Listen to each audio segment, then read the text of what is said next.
Asalaamu alaikum àfà. Wàhálà sọ́nà Ẹ jọ̀ọ́ bá wa dárúkọ yín. orúkọ mi ni Ustaz Ridwanullahi Muhammad Tajudeen. Ẹ ṣé báwo lẹ ṣe jẹ́ sáwọn ọmọ tó ṣe wàlímọ́tù Kùránì lónìí? Àwa ni Ọlọ́run kádàrá ló yá sí pé àwa ni a kọ́ wọn tí mo jẹ́ àfáà wọn. Àwa fi kó wọn jáde lẹ́nu lẹ́yìn tó ṣe wọ̀lú náà. Alhamdulillah. Báwo ni ṣe wá dùn tó lénìí sí? Alhamdulillah Rabbil Alamin, inú mi dùn, wàláhì inú mi dùn torí mo dúpẹ́ f'Ọlọ́run. Mo sì dúpẹ́ fún àwọn ọmọ òbí àwọn ọmọ oníwàlímọ̀ náà. Torí Ọlọ́run ní kí Ọlọ́run bá a kó sí wọn lẹ́nu, òun náà ni wọ́n fi eléyìí fi ṣeé ṣe. Torí ọ̀pọ̀lọpọ̀ náà là ń sọ fún parẹ́ ṣe wàlímọ̀ fọmọ abẹ́ ṣe wàlímọ̀ fọmọ. Ọlọ́run ò ní kí wọ́n gbà wọn níbẹ̀. Ọlọ́run tó wá ní pé káwọn bá ṣe sọ fún wọn, Ọlọ́run ní kó bọ́ sí dèdè bọ́lọ́run ṣe fẹ́ kó rí lọ́pọ̀ wọn. Wàláhì inú mi dùn, mo dẹ̀ dúpẹ́ lọ́wọ́ wọn, mo dúpẹ́ lọ́dọ̀ Ọlọ́run. Kí a máa bẹ Ọlọ́run k'Ọlọ́run má tẹ́lẹ̀ tó má fi ṣe nínú àwọn ìsinmi. Ẹ bá wa dárúkọ orúkọ ilé kéwú yín. Orúkọ ilé kéwú wa ni Madrasatu Ainul Rida li Ta'alimil Arabiyya wal Islamiyya. Ẹ káàsán dájú wa. Ẹ káàsán o. Ẹ jọ̀ọ́ bá wa dárúkọ yín. Èmi orúkọ mi ni Ọlájídé Ọlálẹyẹ. Ẹ jọ̀ọ́ báwo lẹ ṣe jẹ́ sáwọn ọmọ tó ṣe wàlímọ̀ lónìí? Mo dúpẹ́ f'Ọlọ́run, èní ní ọjọ́ ayọ̀ mi, èmi gangan ni bàbá ọmọ tó ń ṣe wọlé kòkòrò náà.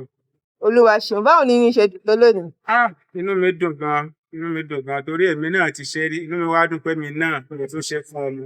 Olúwa Mo dẹ̀ ṣeun. ń bẹ Ọlọ́run ọba àlekèọlá kó yẹ kó àwọn ọmọdé mi náà lè ṣe fún ọmọ tán bá bí. Olúwa ṣe bá a ṣàdúrà fún àwọn ọmọ náà. Àdúrà ti bá wọn already.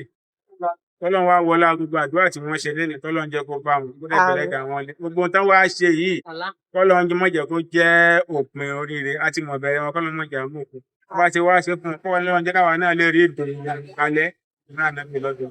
Àmín, ẹ ṣé gan. Alájà ẹ káàsán, ẹ bá wa dárúkọ yín.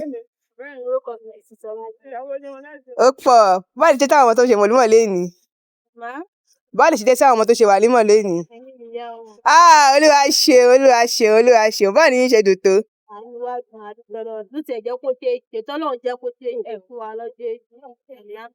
Alhamdulillah. Ẹlẹ́jẹ̀ wọn lágbára Ọlọ́run. Ó yẹ yí fún kámẹ́rà, ẹ jẹ́ ká rí báǹkì wa. Ẹ káàsán mọ́mì wa o. Ẹ káàsán. Ẹ jẹ́ bá wa dárúkọ yín mà.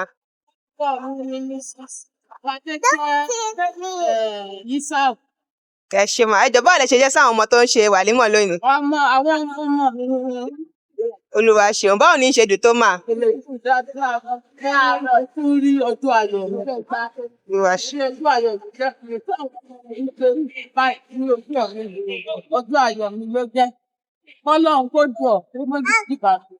Àmín. Ọjọ́ èní kí n mọ̀ sí rere fún. Àmín. Kémi náà mọ̀ sáyọ̀. Àmín. Kí wọ́n tí ọlá wọn kó mọ̀ tẹ̀ síwájú ọlá bàbá wọn kó mọ̀ rẹ̀ yìí. Kémi náà mọ̀ fẹ̀yìn tuntun fún mi nínú ẹ̀dùnkún ayé àwọn ọmọ yìí kọ́lọ̀ mọ́ ti lè kọ́lọ̀ bá mi dá wọn sí. Àmín. Ẹ ṣé mà. Ẹ jẹun ọpẹ́ mà. Ẹ ṣé mà. Ẹ káàsán sá o. Ẹ jẹ́ bá wa dárúkọ yín. Ẹ jọ̀ọ́ báwo lẹ ṣe jẹ́ sáwọn ọmọ tó ṣe wàlímọ̀ lónìí? Olúwa ṣeun. Báwo ni yín ṣe wá dùn tó lénìí?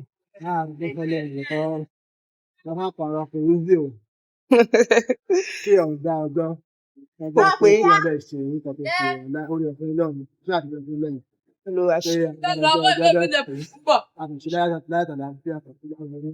Olúwa ṣeun. Ẹ bá a ṣàdúrà fún àwọn ọmọ náà. Lójú àwọn fáìsì àdúrà fún ọ. Ọjọ́ ẹni wọn nínú ìtọ́jú àìsàn. Àmín. Ọjọ́ wọn náà wọ̀ nínú ìtọ́jú àìsàn. Àmín. Ìdùnnú ó ti lọ ìṣẹ̀lẹ̀ fún wọn látàná pẹ̀lú. Ẹ ṣeun gan.